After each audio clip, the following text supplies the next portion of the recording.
Ambag ng asawa ko sa buhay namin. Let me set the stage. I, 39M, have a wife, 39F, of 15 years. My family is from an upper-middle-class household. Samantalang when I met my wife in college, her family was in a lower socio-economic standing. She was a scholar.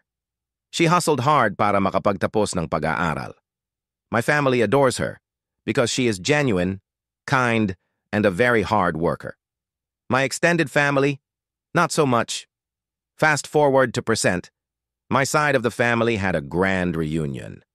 I was with my mom and daughter greeting some of our relatives at pinakilala ko na rin yung anak ko since di pa na-meet ng karamihan. My wife and I migrated 14 years ago and nakadalawang uwi pa lang kami sa Pinas since. Eto na, lumapit na yung pinsan ko 35 taong gulang M at asawa 30 taong gulang F. Si pinsan ang typical husband na may pagka-sexist at stereotypical ang expectation sa roles ng mag-asawa. Pinsan, M, me, daddy vibes ka na? Ah? Sa nasawa mo? Shook hands. Me. And loving it. Andun sa baba si L, my wife. Sinamahan saglit si dad. Pinsan, gaspang ng kamay mo ah. Kinakawawa ka ba ni L? Ginawa ka pang yaya ng anak nyo, bigay mo kay L. And inom tayo dun sa table. Tinawanan ko lang ang pinsan ko. Totoong magaspang talaga ang kamay ko. I go to the gym frequently and my palms are calloused. Mom ko. Marunong na tong si M mag-chores sa bahay. Hugas ng plato, linis, laba, gardening, pati mag-grocery, alam na niya. Proud. Pinsan. So aside sa breadwinner ka, you're like a maid din sa bahay nyo? So anong ambag ni L? Balita ko buhay reyna daw si L sa inyo. Mahilig pang mamili ng mamahaling gamit.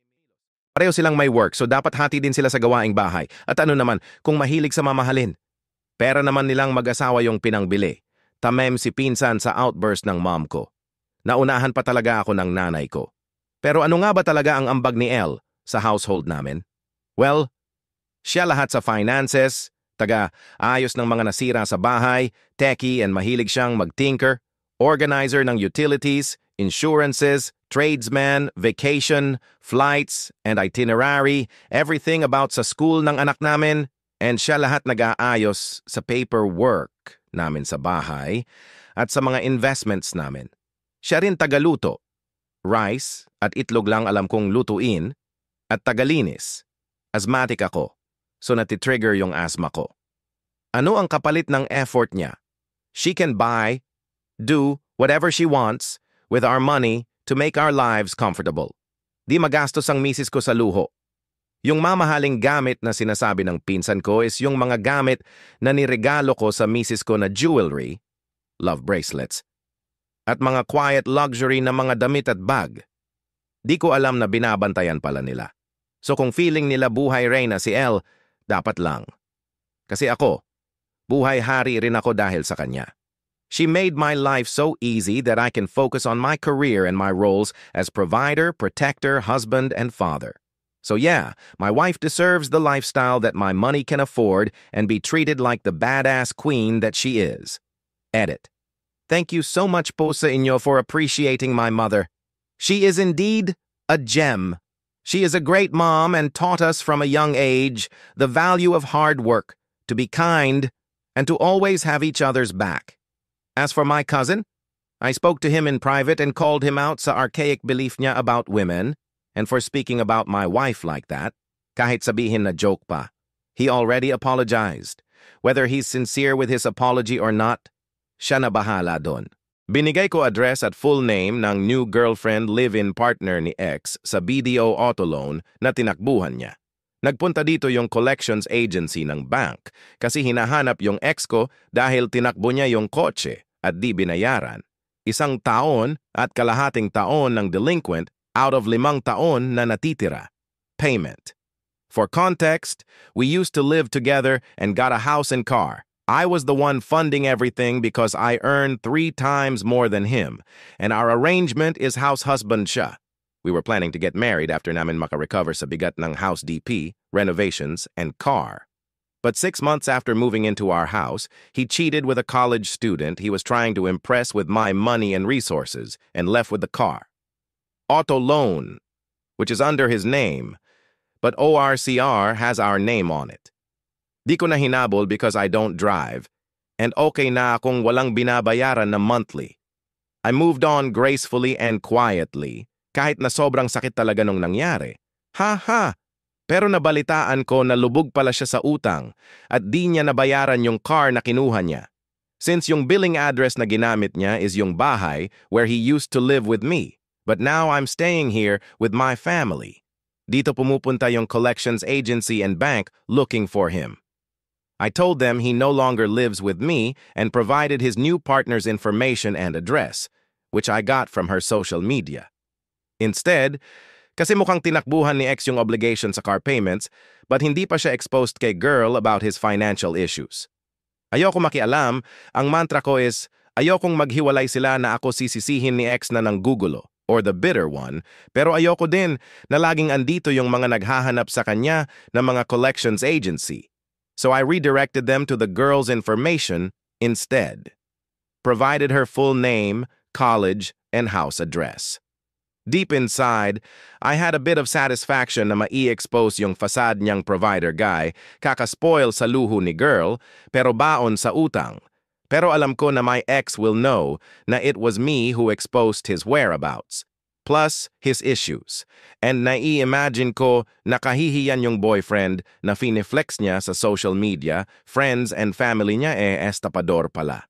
For the record, nung nalaman ni girl na may live-in partner si ex na iniwanan while they were official for 5 months, hindi siya nakipaghiwalay. Ginagago lang pala ako ng mga katrabaho ko the whole time. I work at a marketing agency and since October, we have been working on this anime brand. Ever since that account went to us, grabe tumambak ang trabaho ko. Halos 12 hanggang 15 oras na akong nagtatrabaho. Napakarami kasing pinapagawa ng client at ako naman itong tanga na tanggap lang ng tanggap. Noong Lunes, nasabon ang buong team namin dahil palpak ang resulta ng campaign. Kahit daw sobrang laki ng investment sa amin, wala halos bumalik sa client. I was ready to defend us.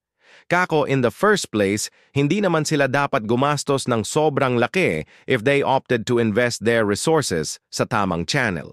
Hindi yung lahat ng potential channel, like only F and P hub, dinamay nila. But then, biglang nagtanggalan. At kagulat, ako lang ang naiwan. Now, nilipat ako sa ibang account where I was the new team leader. You know what happened? All this time, ako lang pala ang nagtatrabaho. Lahat ng pinapagawa sa akin, trabaho ng TL at ng mga kaklose niya. In short, sumasahod sila even though I'm the one doing their work. All this time, nahahalata na pala ng OM namin and he sent his son to monitor it. Nag-OJT kasi ang anak niya sa company at sa team namin nilagay. Now it's making sense kung bakit parang ever since dumating yung bata, parang mainit na lagi ng ulo ng lahat. Tapos kapag may kailangan ng ibang team sa amin, sa akin lagi dumidiretso. Kasi pati ibang team, ako lang din ang nakikitang kumikilos. I was dumbfounded. All this time, I thought we are a team. As in close kami. Turns out, inuuto lang pala nila ako para tumanggap ng trabaho nang walang tanong-tanong. I don't know what to feel. I felt betrayed and depressed right now. But looking at the bright side, the mere fact the company made me stay means they know I'm valuable. Nakausap ko rin pala kanina yung bata. He admitted na sa team na yon, ako lang ang mabait. Apparently, he was getting bullied and I guess I was too busy to even notice it.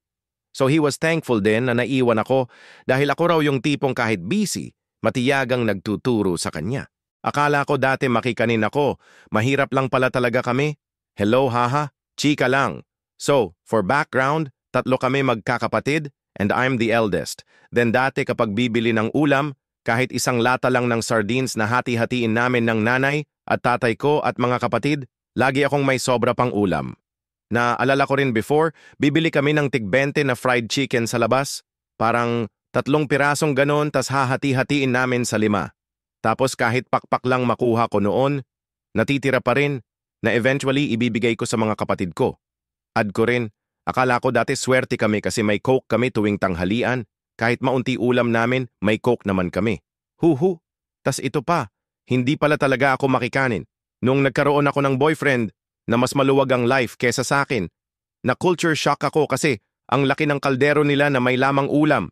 Tapos pinakuha ako ng pinakuha kasi kasya naman daw sa lahat. So ayun, parang first time in years na 2 pirasong ng chicken ang kinain ko imbes na hati kami ng kapatid ko sa isa. First time kumuha ng 3 patatas sa adobo, wala lang. Tapos ngayon na adult na ako and nakausap ko parents ko. Sabi ni tatay kaya daw kami laging may coke sa tanghali. Para daw madali kaming mabusog kahit kaunti lang ulam namin. Tapos naiiyak siya nagkukwento sa akin na lagi daw ako may tirang ulam kapag kakain, feeling daw niya tinitipid ko noon sarili ko. Pero wala daw siya magawa. Kaya pala kapag lalabas kami at bagong sahod siya, bibilhan niya ako ng ice cream, tapos sasabihan niya akong wag daw maingay sa mga kasama ko sa bahay at secret lang namin. Kaya pala tuwing babiyahe siya para sa work, kailangan laging akin yung sobrang Mr. Donut na binili niyang pasalubong. Wala lang. Naiiyak mi kapag nare-realize ko situation namin before. Siguro hindi pa ito yung version namin ng hindi na madami ang sabaw sa noodles. Pero someday, sana hindi na kami tipid sa ulam, magkokok para mabusog. Someday, sana hindi na kami mapuwersahang maging makikanin. Edit, makikanin po sa dialect namin ay maki. Malakas mahilig sa, so makikanin means malakas mahilig sa kanin. Ha ha ha ha ha ha. Sorry, medyo nainis lang sa nag-comment na mali daw grammar Tagalog na ha ha ha ha ha. Yun lang, spread love.